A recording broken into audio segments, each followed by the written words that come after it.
And we are live, ladies and gentlemen. This is episode 433 of the Pancakes and Powerslams show. I am Chris Featherstone. Here we are live and living, Culligan, funky like a monkey, if you will. I'm so happy to have a great night with you all. This is fun as always, exciting as always. And we're going to have some fun as we always do here on the Pancakes and Powerslam show. All right, so look, it's been a crazy, crazy evening. I'm so glad that we were able to, I'm able to just get everything together with you. Still some kinks, to unravel. But at the same time, we're having a really good time here at the Pancakes and Power Slam show. My power run out right before my power went out. It was crazy. So I have to prepare for two shows every week. Yes, he did. Yes, he did. And you know how it is, Mike. He apologized during during the show. I tell all of my guests no profanity, and he just went in and he's like, "Oh, oops." So, um, but yeah, I'm happy that I'm able to. I'm a bit flustered because my power went out like right before, not too far from before the show started. So just a crazy few hours has been going on, and I was like, oh man, I still got to prepare for both shows because I have to prepare for two shows every week now to prepare for the unscripted show for Sportskeeda, and then right after that, I have to prepare for PNP. So it was crazy. And then Shane was, there was some things going on with Shane, and had to, he finally was able to jump on. So, but I'm here with the PNP Nation, and we're having lots of fun. What's going on, Marissa? What's going on, Shane? Queese checking in from Nashville, Tennessee. I love Nashville, Tennessee. I've been in Nashville, Tennessee once. Yes, and I loved it. It was awesome. It was awesome. Yes, I did hear about Rusev and COVID. We are going to be talking about that. We're going to talk about that, and we're going to talk about Extreme Rules predictions. Predictions, yes, predictions. Brendan, is going well, man. It's going well. It's going well. Thank you, Gabriel. Appreciate it, man. Appreciate it. Elvis is here. He wanted to make sure that everybody knows that he's here. He really he wanted to make sure of that. But Elvis is a weekly.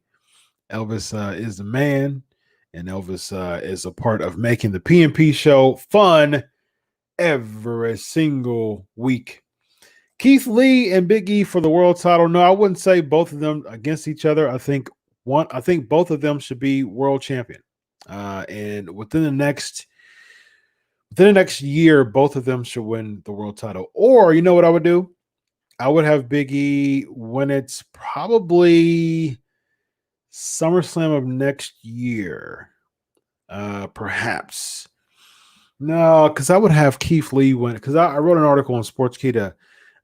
Keith Lee, I want Keith Lee to win the whole thing. I want him to win the Royal Rumble, and I want him to beat Brock Lesnar at the Royal Rumble and at WrestleMania. I want him to beat at WrestleMania. So, yeah, I mean, that's what I want, and I wrote an article about it, and I was so serious about it, and I still am serious. So, a few of these headlines are already here. So this is what we'll do. We're going to kind of freestyle it tonight as far as the PNP Nation. Just have some fun, some Ask Chris questions. It's just me tonight. My boy Evan Tech Prout is not feeling well. He will be here next week. So we're going to do some Ask Chris questions. We're going to do some headline stuff. We're going to do a fan's choice headlines. I'm going to scrap the programming except for, of course, the sections. So we're still going to have the flavor of the week as far as, you know what? As a matter of fact, I want to have I'm gonna have you guys pick the flavor of the week. The patron members, you get first dibs on choosing the flavor of the week. Go there, patreon.com/pancakes and power slams. You get first dibs on choosing the flavor of the week topics. Um, yeah, we're gonna freestyle it tonight for the most part. It's kind of like a structured freestyle. So we're gonna do some Ask Chris questions, stream rules predictions at the end, Raw and SmackDown review, of course, and then yeah, you guys choose the flavor of the week question when it's time for the flavor of the week. And so we're going to do just a headline, just a freestyle headlines. I like it. I think that's what we're going to do. We're just going to freestyle the headlines tonight, and we're going to have a lot of fun because there's a couple I already saw that I was going to talk about. So that's awesome. PNP Nation, what else y'all doing? What else y'all at? What else y'all at? Yes, Desmond. So this is Pancakes and Power Sam. This is the 433rd show of PNP. So as of this is the third week. As of 3 weeks ago, Sportskeeda actually. Okay, so Pancakes and Power Slams is my baby. It's my empire. So it's 2 hours. So Sportskeeda actually gave me a pretty nice deal because every week I have an interview at the first quarter of my show, the first half hour. So what they did was they brought me back. I was there a few years back as a feature columnist. So basically, I'm a senior analyst there now. So I write articles and I edit. And we had a nice agreement, a nice lucrative agreement to actually take my interviews to Sportskeeda. And we have coined our own name that I came up with. I'm still the one bringing in the names every week, contacting the people, bringing the names every week. And so the first quarter of Pancakes and Power Slams has now been bought by Sportskeeda, and now that is Sportskeeda's Unscripted with Chris Featherstone. So that is the interview portion of PNP. It has now been shifted over to Sportskeeda at 11 o'clock every week. So 11 to 1 is PNP, but 11 to 11:30 now is it's Unscripted, and then 11:30 to 1 is PNP. So that's how it goes. Gabe was asking, what are my thoughts on the state of Impact right now? Ask me that question after Saturday. Right now, I just haven't really. There's just not so much in Impact Wrestling right now that has kept my interest for a long time, honestly. Now, if you want some just good action, Impact's the way to go. I just wasn't a fan of Tessa Blanchard being the champ, and that pushed me off really. I've always been a fan of Moose though, so I mean it's like there's some people in there that that I'm pulling for. I'm still buddies with a few people that are in Impact. I'm still cool with some backstage talent, some backstage names. So and I'm glad it's an alternative brand too. I mean, if Impact didn't exist, you wouldn't have the tease of all the other people going there, come Slammiversary. If Impact didn't exist, that wouldn't even be a thing. And not all of them was going to just do a mass exodus to AEW. So it's good that Impact is around, actually. So I definitely give them kudos for that. Yeah, absolutely. I want Lee to win the Rumble and beat Brock. Yep. That's like I said, I wrote an article about that. I want him to win the Rumble and to beat Brock at WrestleMania. Ronnie, no, I don't want this. I want Big E to turn full-blown evil heel, beat up everyone, even Kofi, then calm out Lesnar, loser leaves WWE. See, Lesnar does not need to be a babyface. He does not need to be any type of underdog. Lesnar is good right now as a heel. A heel is what he needs to stay. Because right now, it's WWE desperately needs to put people over. And Lesnar being a heel is the way to go with that, for sure. Big E doesn't need to turn heel. He's a baby face by nature. He's a lovable character. He has that Ricky Steamboat type of quality to him. Like there's no need for him to turn him heel. He's been heel before. It flatlined. His last heel run was just flat. So, I mean, he's just a fun-loving guy. The announcements, people love Big E. So strike while the iron's hot. There's no need to make him heel. And the thing is, the New Day is going in as a unit. So no need to turn him face. I mean, no need to turn him heel, because what you do is there's no need to split the New Day either. Like you can have different singles runs and still be a unit, still be the New Day. The NWO, I mean, like Hogan, Hall, and Nash initially, they weren't, they were all together, but at the same time, it's not like they were doing trios matches all the time. They were distinct characters. And so you can still be a part of the New Day. I mean, although Hogan, Hall, and Nash were still the outsiders, they were still distinct characters. And so it's not necessary to always be in tag matches for the New Day.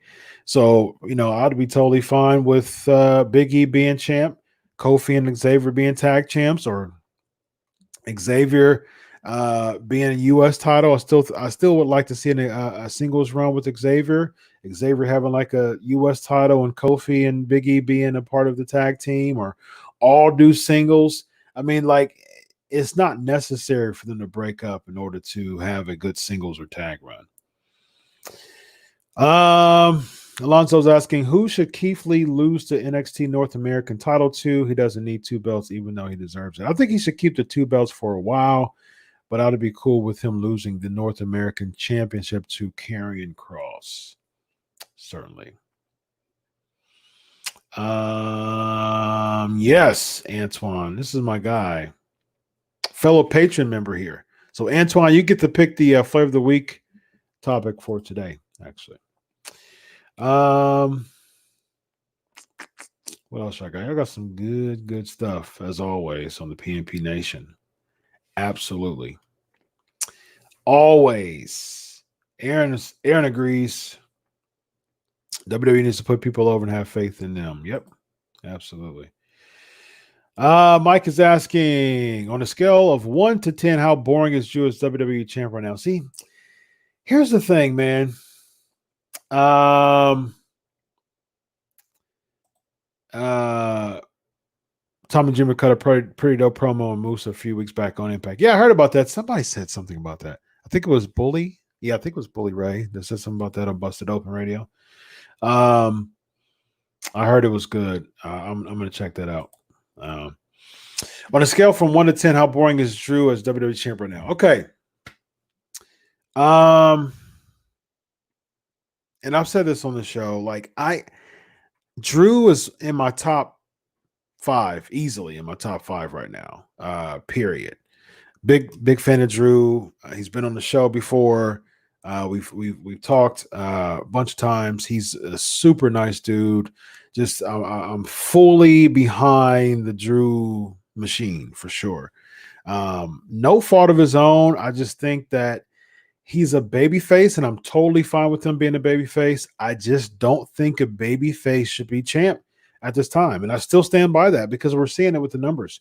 It's nothing to do with Drew McIntyre. I'm totally cool with the countdown, the Claymore. I'm fine with all that. I think that the fact that they're having him as a babyface run through heels is it makes no sense to me. 0 sense to me.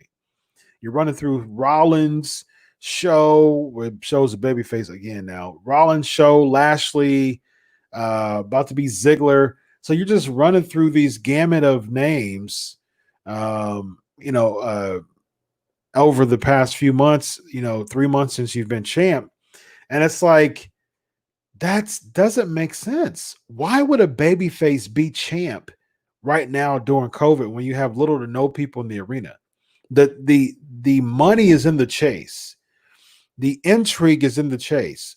With the babyface chasing the championship, that will cause more intrigue as far as television is concerned. When you have a babyface as champ, there's no chase, and you don't have the momentum of the energy of the crowd to make the moment look cool and feel cool. That's the good thing. That's the thing about baby faces being champs. You have your Hogans, your Warriors, your Stings. You have those larger than life babyface characters, and what helps them keep their title run relevant is fans. So when a babyface is champ, they should be champ because they're defying the odds. The fans are, getting behind them. They're, when Austin was champ because, one an awesome thing about Austin being champ was he defied the odds, and he got backing from the fans. He got that fan support as the underdog, anti-hero, so to speak. Drew McIntyre needs to be chased, and that's what really got him into becoming a babyface. Was the fans? The fans actually turned him over because he was doing some things that were cool, and because of that, the fans turned him over to a babyface, which I'm totally cool with. But it doesn't make any sense at all to me that a babyface is keeping the title during this time. I wrote in an article. Bobby Lashley should be champ. Allow him to be champ until Survivor Series. I think Survivor Series in November, I think that's a good gauge of when we'll start getting at least a few hundred, a few hundred people back into arenas, like having a really nice full sale feel to it. At least, I'd imagine projecting those numbers. And I think, 4 months from now is a good gauge of saying, okay, we're going to have Lashley keep the title until Survivor Series. And that's when he'll win. I said, my goal is, my projection is that Bobby Lashley should beat Drew McIntyre at SummerSlam. And as people start to trickle back in, as hopefully and prayerfully cases reduce, good news, that was recorded recently within the past few days. New York, who's been hit by COVID the most, actually had a day where they reported no COVID deaths. So hopefully that's a good sign. That's a good kind of barometer of where we're heading as far as the reduction. We're still at 0.5% last time I checked, which was about last week. And so that's still a very low number as far as the ratio is concerned, the case to death ratio. Most of the reports are most case. They're not really talking about deaths as much. We're talking about case. And so my hope is that with these numbers, with this pattern, we'll start having people back in by Survivor Series, which is 4 months. So what you do is you have Lashley beat Lesnar. You have Lashley beat McIntyre, not because of anything to do with McIntyre, but because you need a heel to be champ right now. You need a baby face to champ. You need that cliffhanger. You need that, we've got to go one at a time. We need that Tony Schiavone, Crow Sting back in 97, Monday Nitro. Sting comes down the Raptors and points his bat to the whole NWO. The crowd goes wild because the heroes here to save the day. You need that type of feel, and the fans will do that. But you need the intrigue as well. It was very intriguing. Nitro had the best cliffhangers in the whole wide world. You would have Tony Schiavone saying that, and I loved Nitro. The Monday Night Wars time Nitro for 2000. I'll say about it like from 96 to 99 was a really good Nitro era to me. 95 was still, it was okay. It didn't start until September 95 anyways, but 96 to 99 was a really good Nitro era to me. Let's see. What else we got? PNP Nation. Hashtag Axe Chris. That's the one that stands out. Like Kyle's here. Would Ziggler getting a cheap heel win and becoming champ really be a bad thing? Drew with the chip on his shoulder is better than what we. he is now. No, there's, Drew. I said this before. Drew is a fantastic, fantastic talent, fantastic talent. But I see. I mean, it would demote the championship so much in this. I mean, so you talk about record low numbers and breaking records with ratings, and Drew was champion. People wanted Drew to be champ, and if they're doing so bad with Drew, I mean, just think about Dolph Ziggler being booked to handle this COVID situation as champ. Oh my goodness, absolutely not. No way, no way, no way. That would be a disaster. Alonzo's asking, what about Bronny's babyface champ right now? Do you feel the same about him as you do? Not so much because Braun, I still think a heel should be champ, but at least with Braun though, he's still playing an underdog role. He's playing an underdog role to Bray, so he's still having that chase type of feel to him. So it's not as bad as Drew because Drew is just and he should be looking dominant. That's the thing. Drew should be looking dominant. So it's a catch 22. You know what I mean? Because Drew should be looking absolutely dominant. I totally agree with that. But at the same time, Drew should be chasing. You know what I mean? And it's a catch 22. What else we got? Ask Chris, I was hoping Taz was going to announce he's managing Tessa. Thoughts on the FTW belt?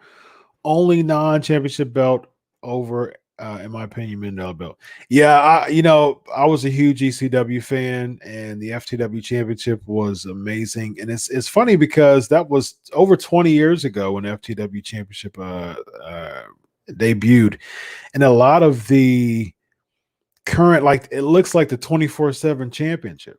Like that's the pretty cool part of it. Like it has that type of structure to the 24/7 championship. So, and I think it's cool. I think it's cool. I think the problem is that I think it goes to show. I think it's pretty clear that Moxley's going to keep the title, which I think Cage should be champ. But I mean, I think it's a good secondary championship. It looks way better than a TNT championship. I mean, way better than TNT championship. So if they defend it, I'm cool with it. I mean, right now you have a pretty loaded roster. So I think the FTW championship is kind of like, it's kind of like the US championship in a sense. You know what I mean? I would make it I'll make it a shade over, but I would make it more of a hardcore championship though. And so I think in Prestige it looks better. But what you should do is I think you should have kind of a hardcore championship type of look to it, but not it always be sanctioned hardcore matches, but more of a hardcore feel to it. I think the FCW championship should be the resident hardcore championship for AEW. So I think Darby Allin would be a fantastic FTW championship because it has that ECW hardcore feel to it. And I think the Darby Allins, the Joey Janellas, when Jimmy Havoc, when he comes back, those type of feel to it, I think that would be cool, for like that type of hardcore division would be pretty cool, I think. And Brian Cage is definitely a good person to have that initially. So I'm definitely cool with that. Remind me of the Extreme Rules predictions. I will probably forget because I don't really care about it. There you go. Trivia. What team defeated Daniel Bryan and Kane to win the WWE Tag Team Championships at Extreme Rules 2013? Which team defeated Daniel Bryan and Kane to win the WWE Tag Team Championship at Extreme Rules 2013? All right. What else you got? Hashtag ask Chris. I do see my dude Dez. Do you think Braun will drop the title to the Fiend at SummerSlam? Yes, I do. It seems like Braun will have to go through all the phases of Bray. Yeah, I think the Fiend will take it. I think eventually we'll see Fiend and Bray. So I think Fiend will beat Braun at SummerSlam, and then he'll probably keep it until probably Royal Rumble and Mania. We might see Reigns and Fiend at Mania. We were supposed to see it this year at Mania, but I was totally fine with Reigns and Bray and Goldberg. It was much more of a marquee match than Reigns and Bray was going to be. So yeah, to me honestly, for the Rumble, I mean for Mania, I'm still not sold on Reigns and Bray. I'm still not sold on it as a Mania match. If I had it my way, it would be Rock beating Bray at the Rumble and winning the title, and then Reigns beating Rock for the title for the Universal Championship at Mania. I mean, you got to go all the way out. You got to have that big marquee feel to it. So I'd be totally fine. And Reigns and Rock doesn't have to be for a title, by the way. I'd be totally cool if it wasn't for a championship. But I think the championship brings more of an element to it. But if it wasn't for the championship, I'll be fine with that. I want to see Reigns and Rock at Mania. I think that has a much more marquee feel to it than Reigns and Bray. That doesn't have a big marquee feel to it to me. Again, hashtag ask Chris. I do see this one though, David. What about Tessa Blanchard coming in? Welcome David to the PNP Nation. Welcome David to the show. Looks like he's a first timer. So we give our PNP Nation. We're a family here. So every time we see a first timer, we give our first timers some love. So welcome David to the PNP Nation family. What about Tessa coming to WWE? What's your thoughts? Or any other first timers? Let me know so we can show you some love. What about Tessa Blanchard coming to WWE? What's your thoughts with everything going with her? Should she be getting a second chance this quick? I think Tessa should go to AEW because her father's in AEW. I think she needs to stay humble and be in NXT for a while. I'll be totally cool with Tessa, being in NXT for a while. I would make her a heel. I like the idea of Tessa versus Rhea Ripley. I really like that idea. Actually, I would make Tessa a heel, like a dominant heel, and I think I'll be on board with Tessa, Ripley, no paths yet. No paths cross. I'd be cool with Tessa winning the title late in the year, probably the takeover before Survivor Series. Tessa winning the title, and then her being a dominant heel, and Tessa versus Rhea Ripley at Takeover Mania weekend for the title. Tessa and Rhea Ripley is my match, my women's NXT match for the takeover before Mania. What else we got? Hashtag ask Chris. Gabriel's asking, I was first. Did you see the new WWE made of Eddie Guerrero? WWE made of it. Clarify that a little bit more for me, Elvis.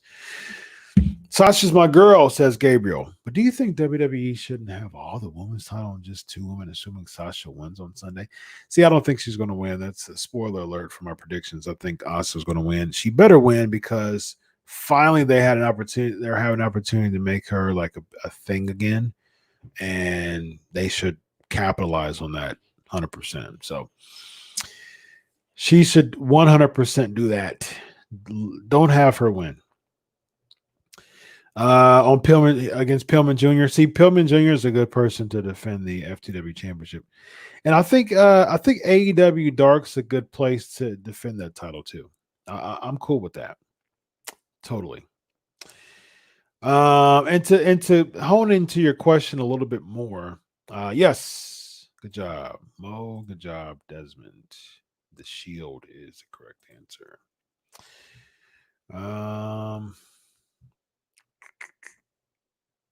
That is correct. Let me get this out of here. Next, CM Punk competed against Chris Jericho in a blank. What type of match? At Extreme Rules 2012. What else we got? Marissa's asking, what do I look forward to the most at Extreme Rules this Sunday? Nothing. I really, if I had to pick something, I think Sasha and Asuka's going to be a good match.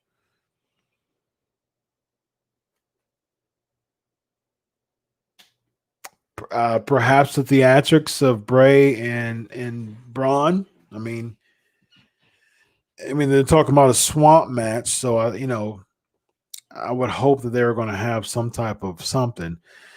Last time we saw something like that was the Wyatt family against the New Day, and it was like, it definitely looked like a ultimate deletion or final deletion ripoff. So hopefully that doesn't have that feel. What else we got? Hashtag Ask Chris. Oh, the Undertaker chapters are fantastic. Absolutely fantastic. Love them. Love them. Absolutely.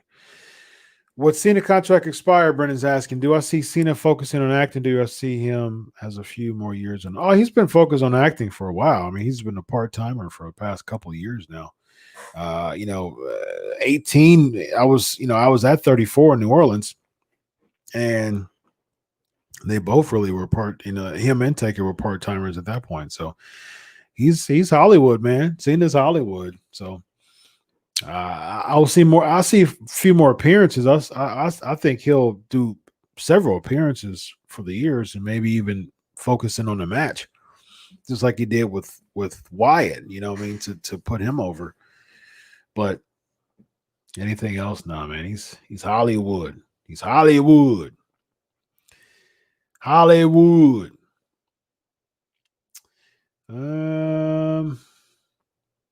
Yep. Good job, guys. Chicago Street Fight.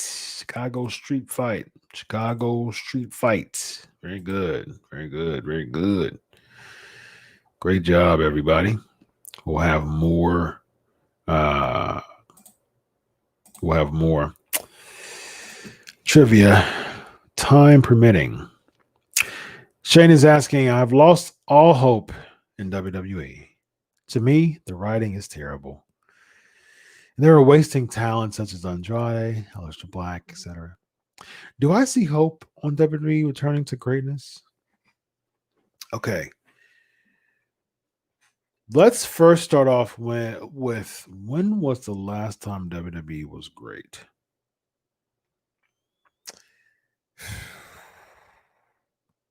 Oh my goodness. I've watched professional wrestling since the mid 80s. WWE was great in the mid 80s, the late 80s, because of the larger than life characters. WWE was great. New Gen, I liked New Gen. That was more of the Bret Hart Undertaker, early Undertaker, Bret Hart, Flair run. That was a good spot. Although they had a bunch of corny characters. 90, like going into the beginning of Raw was New Gen 2. So New Gen was until, the Monday Night Wars. I'd say probably until about like 96, 95 is when New Gen ended. And maybe the Monday Night Wars. Attitude Era was I still think was overrated, but it was good. I think top level, I've said this before, I think top level was really good, but mid card level, decent. The D-Lows, the Val Venuses, eh. Six Pac, eh. Jericho going from back and forth, eh. Eddie Guerrero test. Those were good mid carders. So Attitude Era was decent. I think I didn't like the booking when it came to Hot Shot, the championships. I think it was too, I think the raunchiness was just over the top. I think that the hot shotting the titles, like I said, was too much. Sometimes the characters were just too way off, like Dust, like the artist formerly known as Gold Dust and all that. And eh, all that was so it really had its good and it had its bad. I think people think of Attitude Era as the GOAT because of the Monday Night Wars and because of Austin and Rock and Taker and Foley and Triple H and star studded for sure. But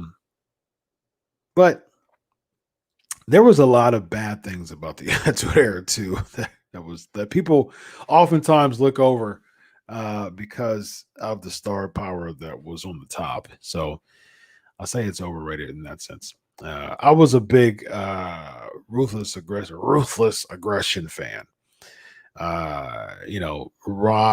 Randy Orton, Cena, and Batista. That was the class of 2002, and Brock. Those four were the class of 2002. Going from developmental to main roster. That's probably the best.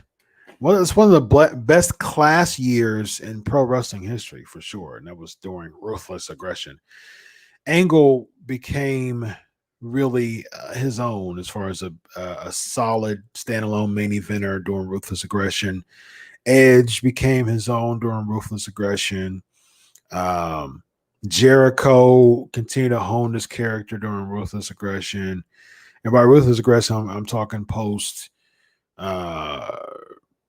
war. So I would say 2000, of course 2002, June 2002 episode of Raw. After the split, what was it?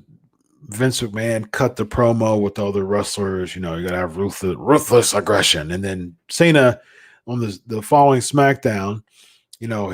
That's when he had his moment against Angle. So that was 2002. So 2002 to about 2000. I would say 2002 to about 2006 or 7 was solid. And then I don't know. I think heavily emphasizing Cena during RA. The latter part of RA was not very good because it was like super Cena, and I didn't like it at all. Good questions, guys. So any hope to WWE returning greatness? My hope is when they push people like Keith Lee and Bianca Belair to the moon. I think that's the thing. You have to push these people to the moon. You have to push them to the moon. I mean, when has that not worked as far as developing a big star? I mean, if you think about it, let's go through the list here. Hogan, had a few years when he came to WWE in '83. Within weeks, he was world champ, beating Iron Sheik. So, dude was shot up to the moon, and was beating, hardly ever lost. That was huge, and became a megastar. Flair, he lost a lot, but at the same time, he was still heavily pushed. Title after title after title after title.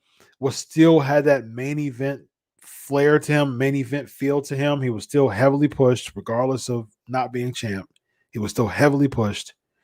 and he was a heel, so he's supposed to lose. So he made people look good losing, and that's a really good heel. You get all the heat, you pass the heat on, you make the babyface look good. That is a tried and true heel. That's why Ric Flair is the greatest heel of all time.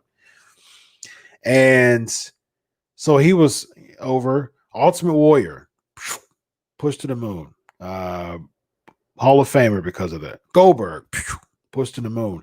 I mean, it's like Austin. You know, I mean, yes, he had his ringmaster gimmick, but when he became Stone Cold, the push kept going, kept going, kept going, kept going. The WrestleMania with Bret Hart helped. And then when he was Austin, push, push, push. I mean, his win-loss record was very lopsided. Lopsided. Taker, you know, within a year of debuting, became champion. So, I mean, Kurt Angle, within a year, like he debuted Survivor Series of 99, and that was November of 99, and October of 2000 he became world champ. So that's how you build stars. You push them to the moon, and that's how you do it. But we got all this 50-50 booking.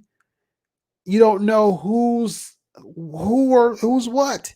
So it's like that you make stars by having dominant heels and putting over baby faces. Right now, the two people that WWE should be focusing on, you have ready-made talent. You have two names, ready-made talent. You have Keith Lee, you have Bianca Belair. Those two names should be primed and ready. You should be strapping the rockets on them right now. I just talked to Barry Horowitz on the phone today. You should be patting on the back, getting those rockets strapped up, ready to go. Those two names should be pushed to the moon. You should have Keith Lee and Bianca Belair as two of the biggest baby faces in all of WWE, period. They both are super charismatic, super over.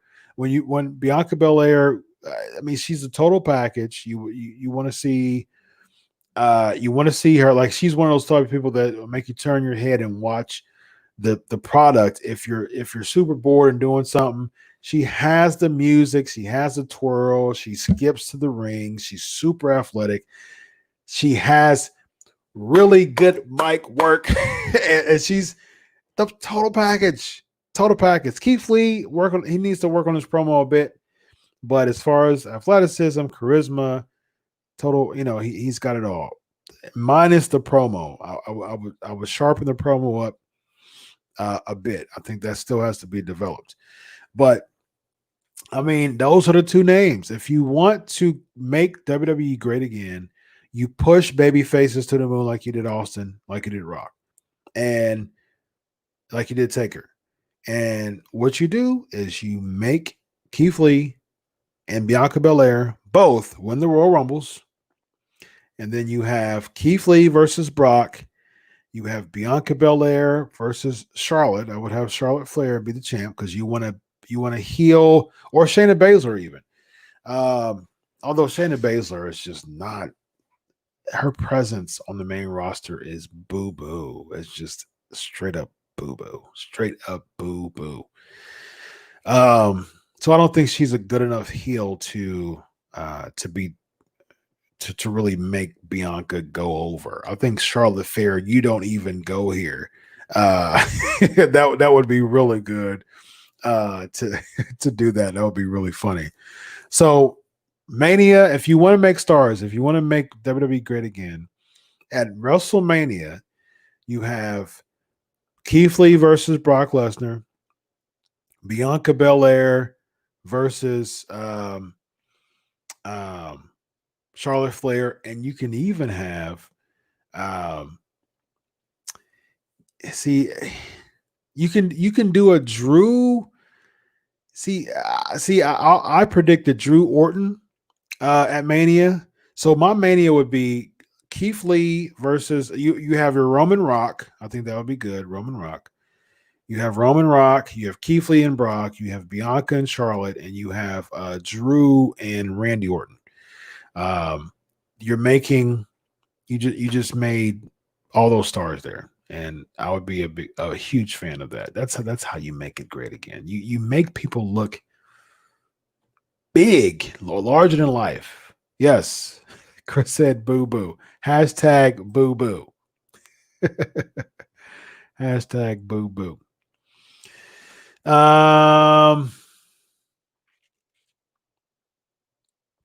Oh, absolutely. See, and that was the one, and that was one of the things that really put him on the map as far as like he was super over.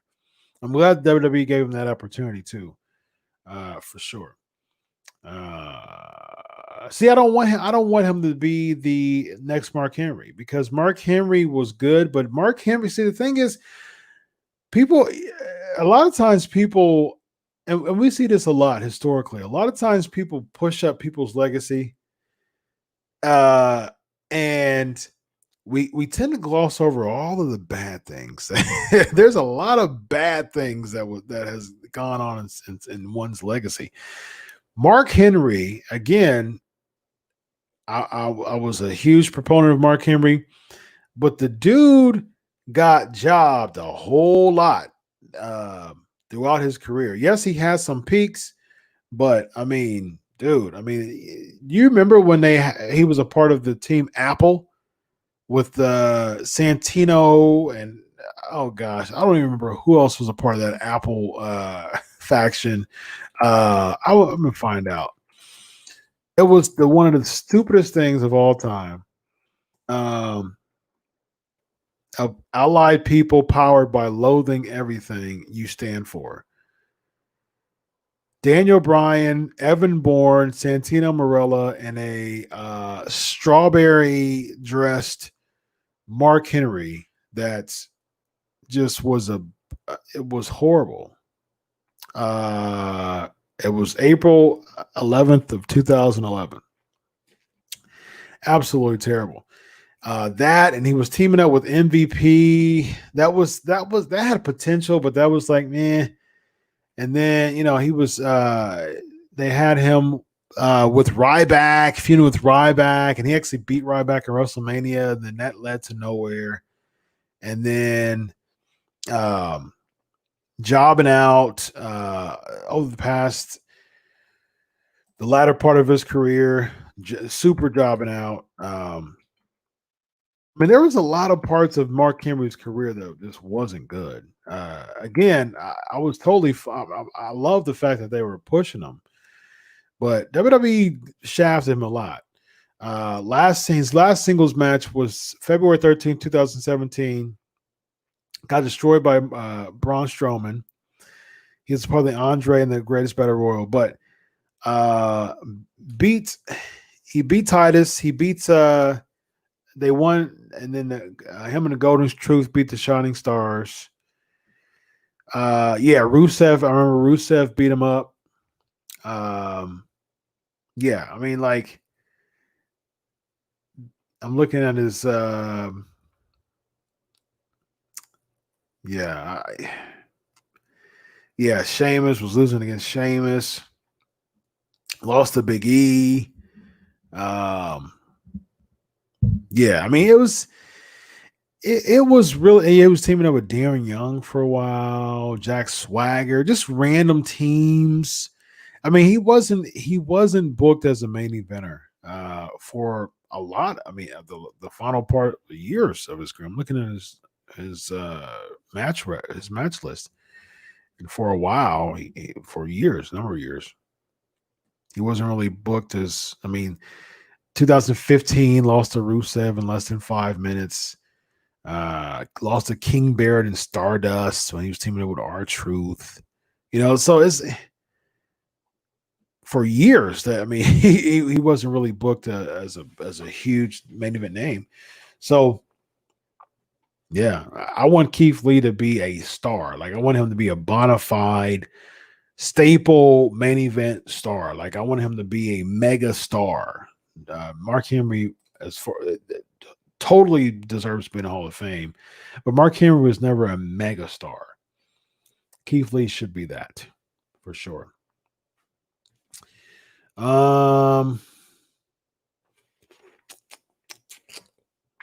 No, Shayna on NXT was good. Shayna on the main roster is boo boo. Boo. um Hall of Pain Mark Henry was the best. Yeah. But that wasn't very long. Um yes. Yes, indeed, saved his legacy for sure. Sam and Color retirement promo was very good, but it led to him losing against Cena. I mean, so again, it didn't lead. It didn't lead to anything. I mean, uh, what did he say? You think you can beat me? I got a lot left in the tank. You think it was that easy? I got a lot left in the tank, and so that was great. One of his biggest, times. A lot of it's so funny that promo. I saw it coming. A lot of people thought it was. I was like, yeah, I bet you he's going to turn on him because it just came off from nowhere. It's just kind of weird. Um. So yeah. It was odd. But all that to lose to Cena. So still, he still wasn't built as a huge name.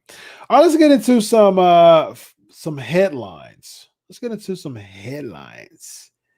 I see some headlines. So type in hashtag headlines. I'll do 3 headlines and talk about actually I'll do a few. I'll do a few couple of them of what the headlines of things that are going on right now.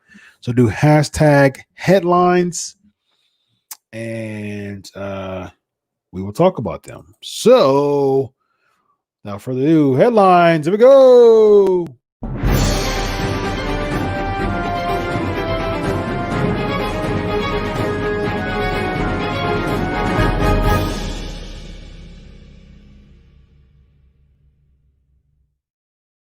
All right, hashtag headlines. Then we'll get into some flavor of the week. Justin, no, I don't think. Justin, you're a first timer. Welcome, Justin. If you're a first timer, I'm giving first timer some love. Cassidy versus Jericho. That's a good one.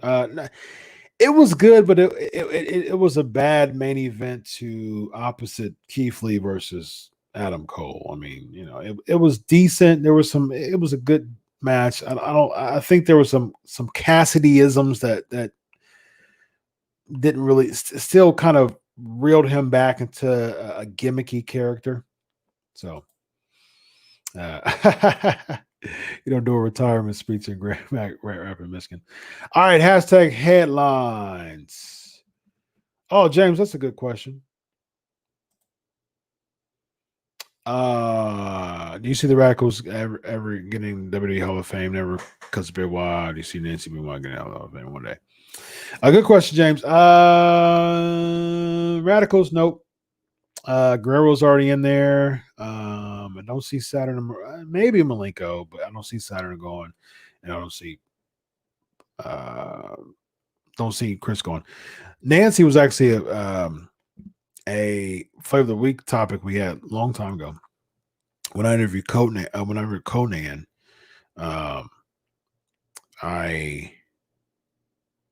The show that I interviewed Conan, the Pancakes and Powerslams episode that I interviewed Conan, I think I talked about Nancy Benoit in the Hall of Fame. I think she should go in the Hall of Fame. I'm not confident that she will be. All right, headlines. Brendan, Sonny arrested again. Yeah. So she's arrested and incarcerated.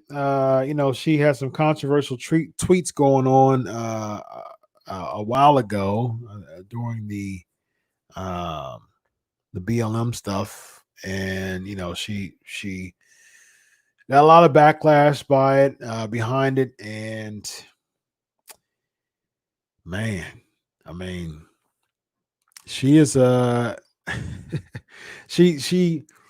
she kind of she decided to try to clean it up, but the damage was done at that time. So I mean, she needs some divine intervention, man. You know me as a strong Christian. I will gladly minister to her via some podcast or some type of intervention show that I do. But man, my prayers go out to Sunny for sure because she stays in acting up for sure. Unfortunately, very unfortunate. Let's see what other headlines we got. Hashtag headlines. Brian, Robert Stone tease adding Melina to a stable. Do you see her coming back?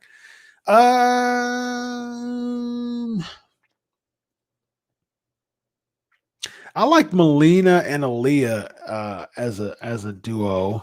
I like that. I like Robert Stone's gimmick. I think they should make him less kind of slapsticky. When he first came with Chelsea Green, I think that was a good call. I think that made Chelsea Green look good. He should kind of go back to that. Now I understand that they're bringing character to him, but he's like a whipping boy now, and I don't think Robbie E should be that. So I think he should bring a few more people to his brand. I'd be cool with that. Future Sasha and Bailey. What was the headline for that? I mean, am I missing the headline for that? Of what's going on, current events. I think the future Sasha and Bailey is a eventual match, but not quite sure. Helping bring the mask to WWE. I think that's a good call, especially with all these COVID deaths. I mean, COVID cases. Thank God we haven't heard of any reported deaths. And Caleb Braxton had it twice. Yikes. And Renee announced that she's fully recovered from it. Thank God. What other hashtag headlines? Slammiversary debuts. I mean, from what I can imagine, I mean, all the video, if it's legit, I mean, I would hope they won't false advertise. Although they advertise Spud, and he's in NXT now.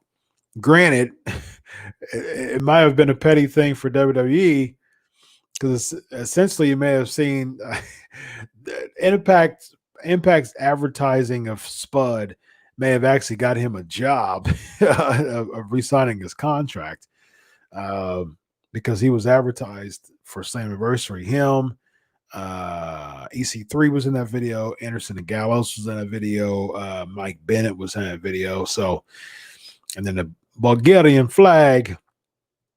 But I don't think Rusev would be there unless he's fibbing about COVID. But I know that Lana's mother and father has it. But he did say on his Twitch that he absolutely has COVID. So that would jack any type of debut up. They definitely won't have him debuting and interacting with people with COVID. So either that was a red herring, which wouldn't be good. Why would he say that he has COVID as a red herring for Slammiversary? That wouldn't be a good way that wouldn't be good at all, actually. So if he does, I mean, that if he was supposed to be in Slammiversary, that kind of jacks that up.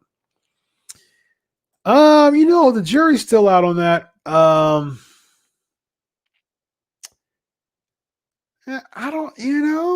not sold on Evil as a main eventer right now. I mean, he wasn't even, I know he turned on LIJ, joined the Bullet Club.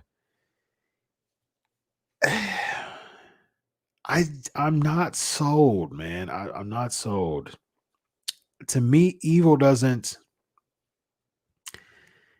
not a main event like huge name. If anything, they should have given it to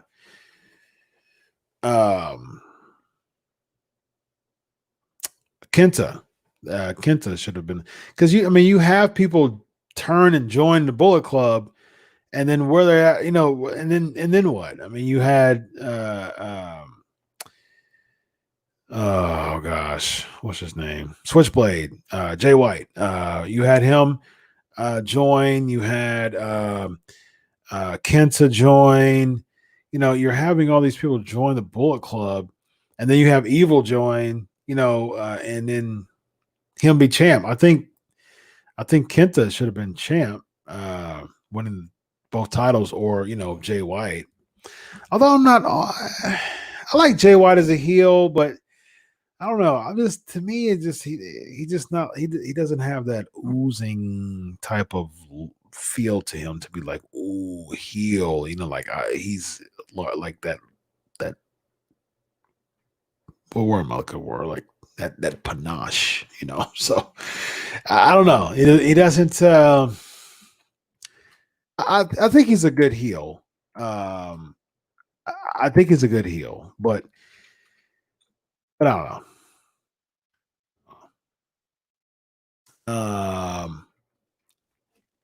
What else?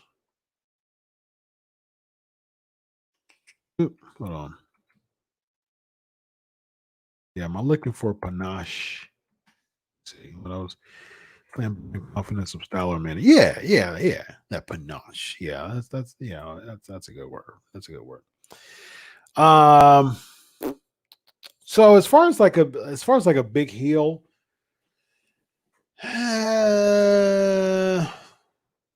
like if I had a choice of who would have been champ, yeah, Kenta. If not Kenta, maybe like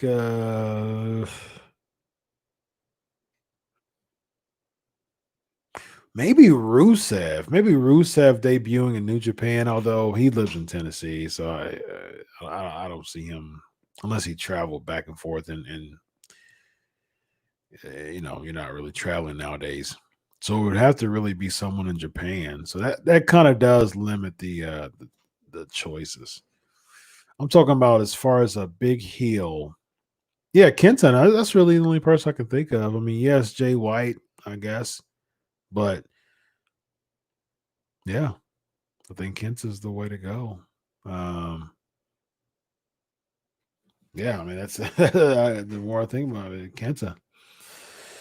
All right, headlines. Headlines. What else? What else? What else we got? What else? Um, yeah, I agree, Desmond. I think Switchblade has his moments. I think that's a good way to put it. I agree. I agree. I agree, Mike. Oh, praying for your sister, brother-in-law, and three cousins. Alma, speedy recovery. This is a good one, headline. Possible breakup between Alexa Bliss and Nikki Cross. Mickey James may join Alexa again. I like Bliss and Nikki. Mickey James joining Alexa Bliss. I mean, Mickey James should be retired. She should be in the Hall of Fame. I mean, her playing second fiddle to Mickey to Alexa Bliss is stupid, absolutely stupid. Um, According to Rustev's social media, is pretty much done with wrestling. He's focused on his Twitch and YouTube channels. But you can't,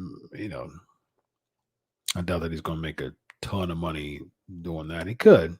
YouTube is definitely a good platform to make a bunch of money, but he's going to miss it. All right, headlines. What else we got? Matt Hardy concerned for Jeff Hardy. Yeah, I think Jeff Hardy's storyline should be a WrestleMania storyline. I think if you're going to make it something, make it something. Like make it something that people can really get behind and you know and make it a thing. I would say like Jeff Hardy versus someone who can. Yeah, I would set it up. I like Jeff Hardy versus Bray. Like that would be super nice. You know what? And I'll be even cool with if Bray won the title. If Bray won the title, I would be cool with one more Jeff Hardy title run. I would be cool with Bray winning the championship from Braun, and then you have Hardy versus Bray down the line, like after Royal Rumble, um, on SmackDown. Because I think if you're going to do this, do it right and make it like 3 months and put a lot of effort into this thing. And at the end of it, because this is real stuff, man. Like Jeff Hardy, like he's had multiple DUIs. Of course, we know what happened in TNA with Sting against Sting. And so this is a real thing to him. You can't make this very trivial. You can't make it's stupid. I mean, I work in behavioral health. You know, I'm a mental health specialist. I deal with people who have these issues on a daily. And it hits home to me because I provide therapy to these people. And so I think it's stupid. If you're going to do it, I get, blurring the lines of it. I get pushing the envelope. I understand that. It's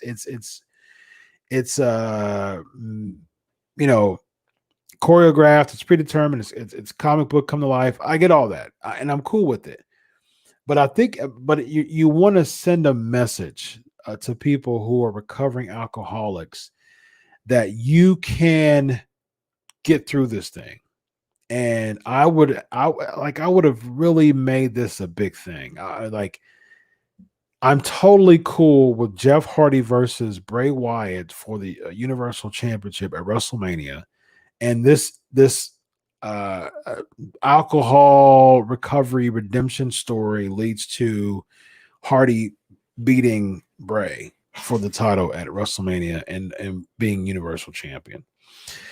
So, I mean, I think that I got a pretty stacked WrestleMania card that's pretty super dope. So I've got Hardy versus The Fiend for the Universal title. For the WWE Championship, I have Keith Lee versus Brock. For the Women's Championship for Raw, I have Bianca Belair versus Charlotte Flair. You also have Drew McIntyre versus Randy Orton. And Reigns versus Rock. Book them. What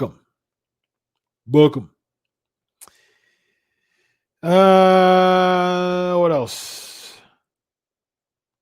Is NWA shutting down while town's going on other promotions? That's interesting that you said that. I talked to a very close NWA name today, a very close NWA source today. Very big backstage name. And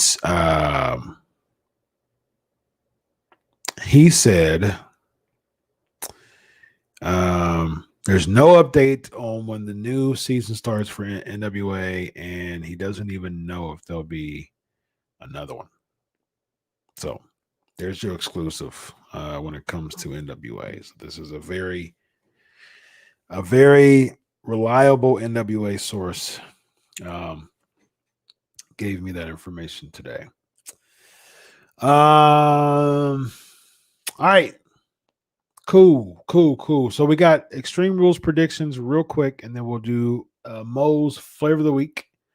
Actually, real quick, Raw and SmackDown grades. Do that really quick. And then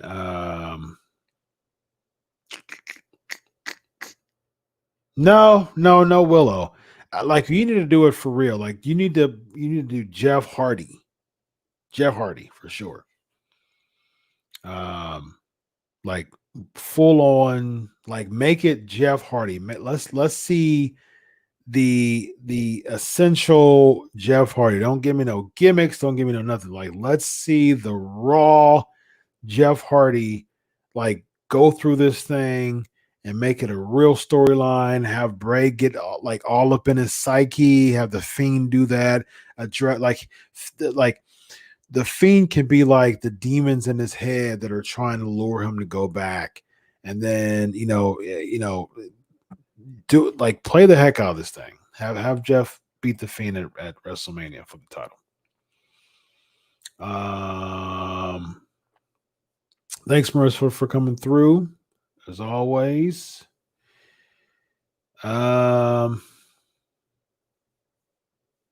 See, again, I don't want Willow. I want he can bring Willow back after Mania for sure. Terrible shows across the board. Raw C, SmackDown F.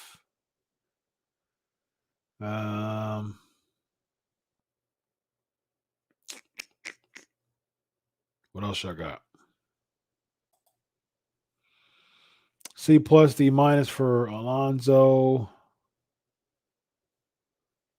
What else you got? Big guy, the big guy. Man, you're stacked and jacked over there, the big guy. Raw D minus SmackDown D.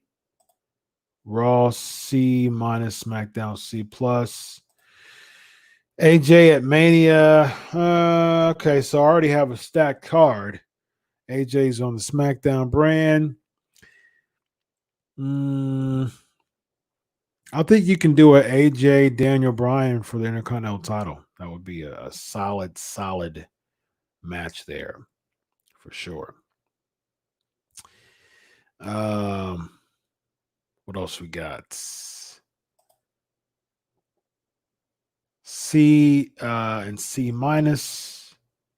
Cool. All right. Flavor of the week. What we got, Mo? What's the flavor of the week topic? What's the flavor of the week topic? All right, real quick, David. Headlines: do you think FTR is going to AEW for a couple months? I hear that they got heat in the locker room for not signing contracts. According to our podcast, do you blame them for taking control of their careers? No, I don't blame them at all. Not one bit. You're not going to be subject to, they're saying we're not going to be subject to being controlled by any promotion. And mad respect to them for that, for sure. All right, cool. So we got our flavor of the week topic by Mo. And join that Patreon and you'll be able to pick your flavor of the week topics and future references. So without further ado, let's do this. Let's make sure that I get this together. All right. Let's do this. Flavor of the week. Here we go. It is now time for the flavor of the week. Okay, so according to Mo, who do you think is going to TNA? Who do you think is going to TNA? So I think EC3 is going to be there. I think Anderson and Gallows. I think Mike Bennett. I think all of them are coming back to come on the same anniversary.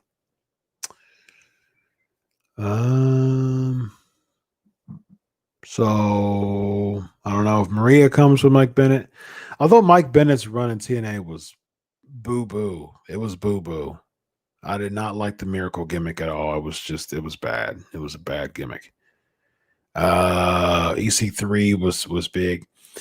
Eli Drake. Yeah, why not? I mean, Eli Drake for sure. I like Santos Escobar and his Legado del Fantasma group. I like it. It's a good way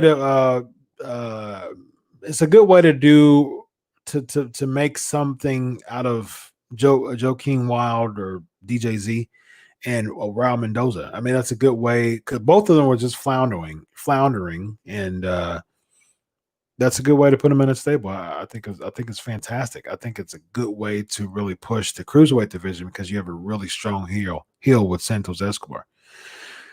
All right, so here we go. EC3, Eric Young, Anderson, and Gallows, Mike and Maria.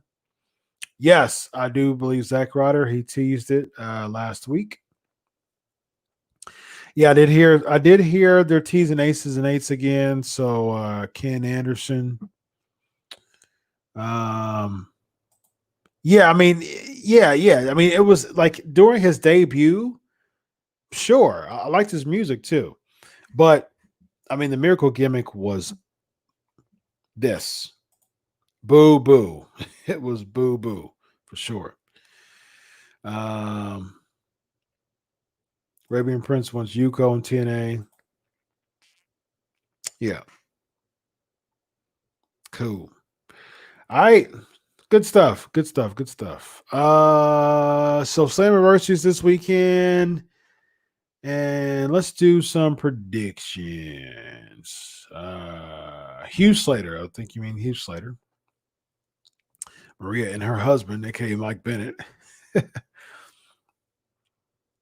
not sure about Hugh Slater. I mean, you know, that guy's he's green. He's got a lot of work to do. He's got a lot of work to do, man. That Hugh Slater. Be sure to give that Hugh Slater guy some love. All right, so we're gonna do the Extreme Rules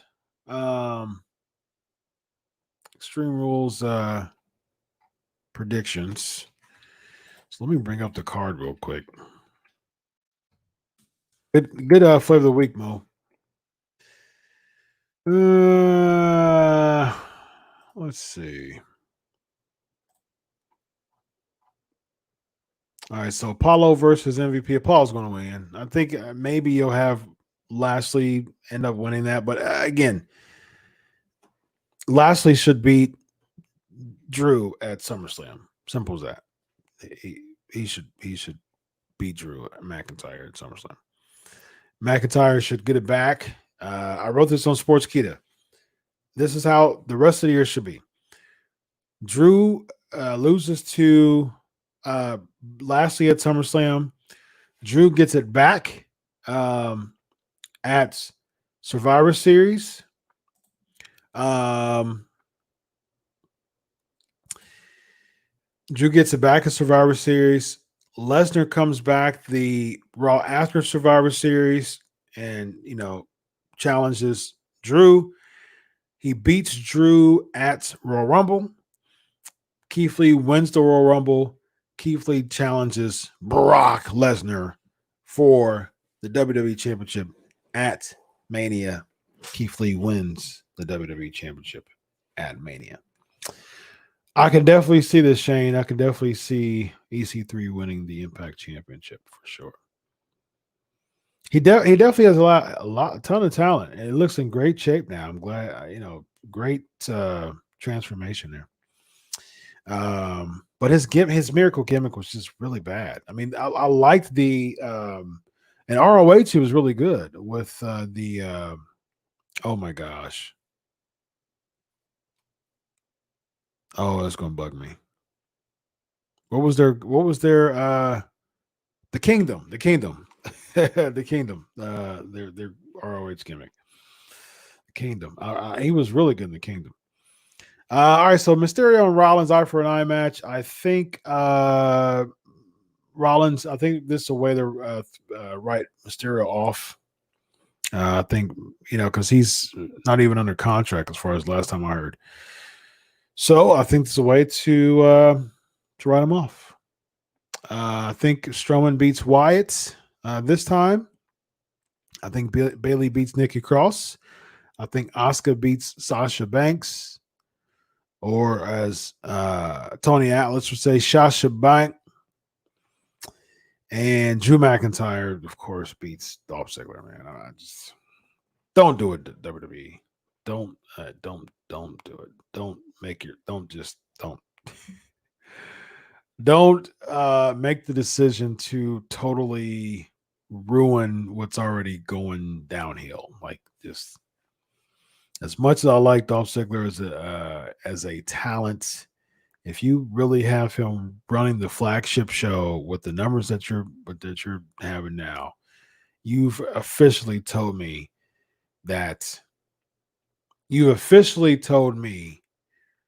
and the rest of the pro wrestling world that you don't give two craps about what's going on right now. Shane totally buzzkilled this whole good show by saying, "I got a spoiler for your WrestleMania. Remember, it's WWE. Keith Lee wins the Mania, and then Otis casting in on him and wins the title." Absolutely not. That's not going to happen. Like I said, I think Otis is going to use the title, the cash-in briefcase for Mandy for his peach. I think Mandy Rose will be champion. And even Mandy Rose may be Bailey or Sasha or whoever. I think Mandy Rose will eventually be champ. I think Dominic turns on Ray, Justin. I think he turns on Ray. I said this before. I actually wrote an article about it months ago. Dominic will turn on Rey Mysterio. Definitely think that is the case.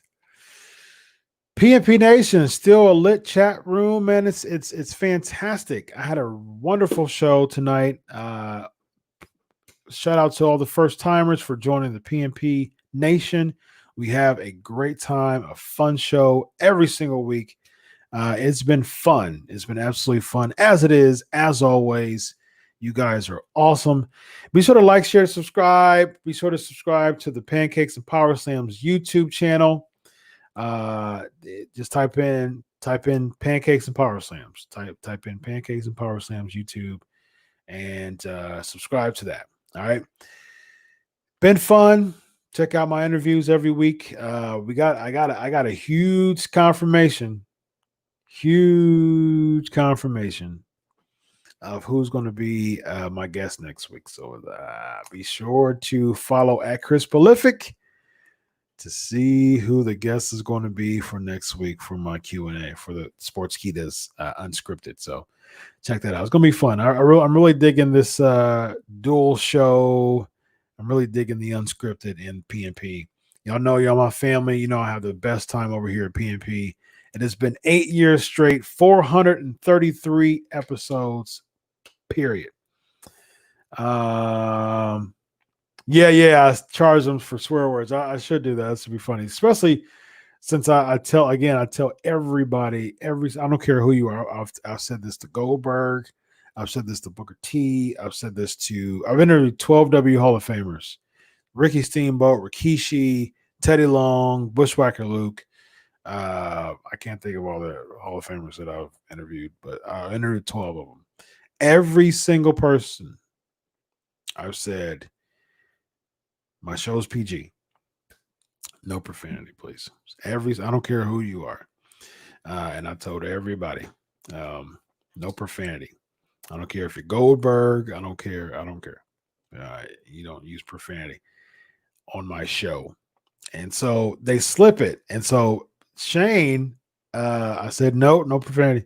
And so he started throwing S-bombs out there, and he apologized. But Shane's cool, though. Yeah, DDP. I told. Yeah. Oh, thanks, Mike. Yeah, DDP is a Hall of Famer I interviewed as well. Twice he's been on the show, actually. But yeah, so Shane is super cool dude, man. But he kept doing it. He's like, oh man, I'm sorry, like during the show. So I appreciate him doing that. So it was fun.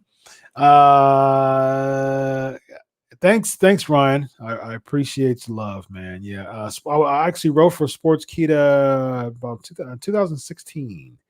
I was a feature columnist there, and an interesting story. I was at Wrestling Inc. and got an opportunity for Sports Kita. Good paying job, good paying opportunity. I left Wrestling Inc. And then got to Sports Kita, wrote about 100 articles for them. I wrote a bunch for them. And then I left Sports Kita because I got an opportunity at Wrestling Inc. again. And so I left Sports Kita. It was an amicable departure. And that was 2017 I left. And then I stayed with Wrestling Inc. for another 2 years. Left Wrestling Inc., as y'all know, back into 2019, August, I believe it was. September, somewhere around there. And then after that, Fanbuzz. Well, I was already at Fanbuzz. Fanbuzz treated me. Fanbuzz was a great company to write for. Uh, they totally they were great to write for. Their structure in WWE, like, writing, got different. So my tenure ended with them, but they were great. They paid for my WrestleMania trip. So yeah, it was fantastic. It was great. Fanbus was fantastic. And then yeah, the floor seat, I managed my own from the ground up. I got an opportunity to run my own site from the ground up, and it got 6-figure viewers, monthly viewers, in a matter of months.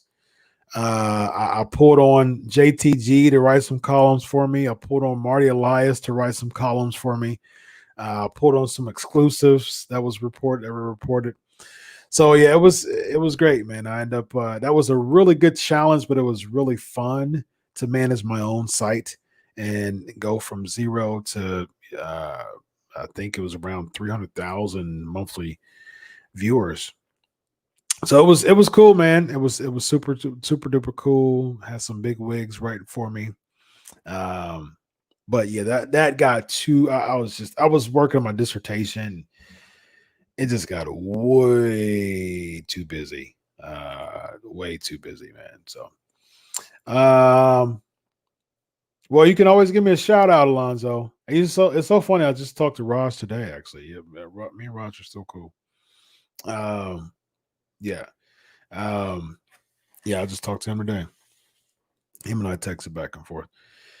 Because I every now and then I catch the podcast. I'm just so busy. I'll check the podcast out every now and then, and I checked the previous one out. I forgot which one it was, but I think it was Raw. I think it was the Raw one. And I'm a mark for theme songs. A mark for theme songs. And so I texted him, gave him some encouragement because he said he was going through some stuff. Texted him, and we were going back and forth on. I told him he should have said something about the Sting gimmick, about Sting's theme song, and he was asking me which one, and he was telling me like his thoughts on which Sting's theme song was good, and his thoughts on that. So it was pretty cool. I told him, yeah, my Crow Sting, he should have gave some love. I said he should have gave some love to Jericho, Sting, and the Midnight Express, and so that was pretty cool.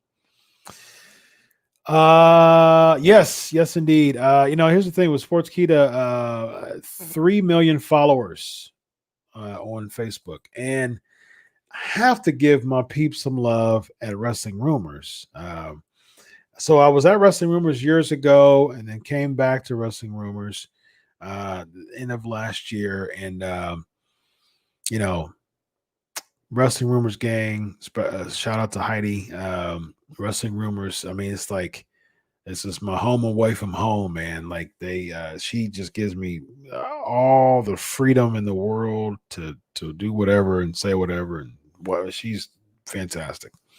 So big shout out to Wrestling Rumors, where this Facebook page is, and huge shout out to Wrestling Rumors, guys. So matter of fact, just do it. Just give Wrestling Rumors, like, after the show, just post on the timeline. Just give Wrestling Rumors some love and say we appreciate you, Heidi. We appreciate you, all the writing staff and all that. We appreciate all of you at Wrestling Rumors. Awesome stuff. Got nearly 500,000 viewers. Good stuff. Wrestling Rumors. I'm still at Digital Spy, still doing some freelancing there too. I interviewed Eric Bischoff a few months back for Digital Spy. I interviewed Nick Aldis for Digital Spy. I interviewed my Pancakes and Powerslams interview from Goldberg was written on Digital Spy. I wrote a TV journalism, racial media TV article for Digital Spy. It was great stuff. Cool. No, I don't. I don't, Mike. I don't know who that is. I can find out. I can find out, but I don't want to. I don't want to mess his or her gig up. And I think the mystery is the fun part of it. Yeah, yeah. The mystery part of it. Yeah, but give me some love over there, Alonzo, man. Yeah, it was fun working over there, man. It's cool peeps. Yeah. Yeah, sure. Yeah, go back and watch some of the episodes with me on them. It was fun. I should do that too. I haven't seen them in a long time. So, all right, I gotta roll, y'all. It's been fun. It's been super fun. Appreciate all the small talk at the end. I was supposed to be ending like 10 minutes ago. No, I don't, Gabriel. I've heard of their stuff. I don't think I've ever listened to it. Maybe a few times. Um, but no, I don't. I don't ever. I've never heard of them. I mean, I have heard of them, but I've never listened to their stuff. Um, but yeah, this small talk's fun. Mo agrees. I appreciate the small talk at the end.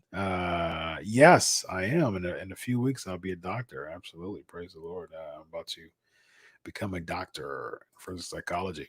I'm on a waiting game. I'm only waiting for one review. I'm just sitting here waiting. They said, we'll let you know by July 23rd. And then after that, I'll be scheduling for the oral presentation. And after that, I will be a doctor, ladies and gentlemen. So that's a good way to end the show. Actually, Raj, speaking of Raj, he congratulated me for being a doctor, a soon-to-be doctor. He said that's awesome. He congratulated me, so that was great stuff. All right, everybody, enjoy your night. Until next week, this is 433 episodes in the books. Until next week, enjoy your week of wrestling. God bless, and always remember, I do it for you. Have a good night, everybody. Peace.